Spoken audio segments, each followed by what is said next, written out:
అండి welcome back to rupees kitchen. ఈరోజు మన కిచెన్లో పాలకూర పెసరపప్పు ఫ్రై అండి.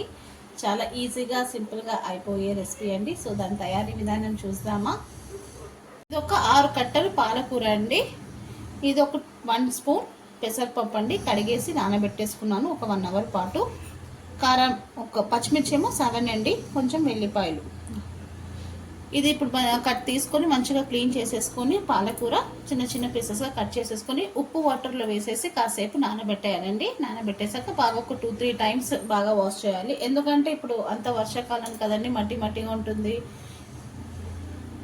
జర్మ్స్ అదే చిన్న చిన్న పురుగులు అలా ఉంటాయి కదండి. సో మంచిగా నీట్గా కడిగేయాలండి. ఒక ప్యాన్ పెట్టుకోవాలండి. దాంట్లో ఒక 2 టేబుల్ స్పూన్ ఆఫ్ ఆయిల్ వేసేసుకొని మనం ముందుగా కడిగి పెట్టుకున్న పాలకూర కూడా వేసేసుకుందాం. నేను ముందే సేవ్ చేసేసుకున్నాను ఆయిల్.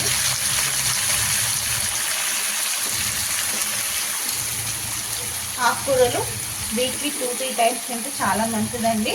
ఎప్పుడు మనం పప్పు అలా చేస్తూనే ఉంటాం కదా, సో ఇలా ఫ్రై కూడా చేస్తే చాలా బాగుంటుంది. ఇంకా పెసరపప్పు వేస్ట్ చేస్తే చాలా బాగుంటుంది. పాలకూర గురించి తెలుసు కదండి అందరికీ, హెల్త్ చాలా మంచిది పాలకూర. సో దాంట్లో రిచ్ ఇన్ ఐరన్ అండి. ఇంకా అలానే పెసరపప్పు ప్రోటీన్, ఇంకా మనకి చలవ కూడా అండి, బాడీకి చాలా మంచిది. ఈ రెండు కలిపి కుక్ చేస్తే చాలా బాగుంటుందండి. మనకు రైస్లో కన్నా చపాతీలో కన్నా చాలా బాగుంటుంది.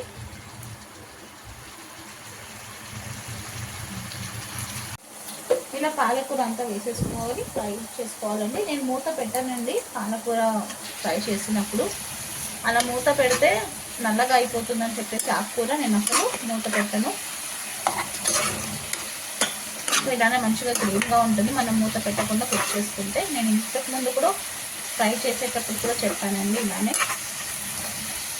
నేను దీంట్లో పోపు ఏం వేయలేదండి, డైరెక్ట్గా ఆయిల్ వేసేసి ఆకుకూర, వెల్లిపాయలు, పచ్చిమిర్చి వేసాను.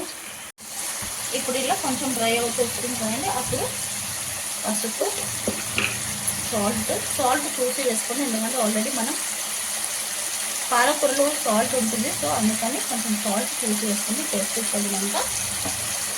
అలానే మనం నానబెట్టుకున్న పెసరపప్పుని వేసేసుకున్నామండి. దీంతో వేసేసుకొని బాగా మిక్స్ చేసేసుకున్నా. అలా పప్పు వేసేసి వేసేసుకున్నాం. ఒక 10 మినిట్స్ వరకు కుక్ చేసుకున్నామండి. అయిపోతుంది 10 మినిట్స్లో. 10 మినిట్స్ తర్వాత అండి, సో అయిపోయిందండి పాలకూర పెసరపప్పు. పప్పు ఉడికిపోతే మనకి చూడండి, పప్పు నానబెట్టాం కదా, ఇంకా తొందరనే కుక్ అయిపోతుంది. ఇలా పలుకుగా కుక్ అవుతే చాలా బాగుంటుందండి. మనం తింటూ ఉంటే నోటికి తగులుతూ ఉంటుంది, సో చాలా బాగుంటుంది.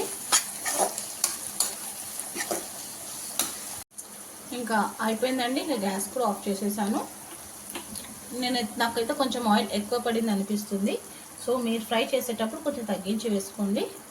అయిపోయిందండి పాలకూర పెసరపప్పు ఫ్రై. చాలా ఈజీగా సింపుల్గా అయిపోయే రెసిపీ అండి. ఏ రెసిపీ అయినా లవ్తో కేర్తో చేసే సింపుల్ రెసిపీ కూడా సూపర్ రెసిపీ అండి.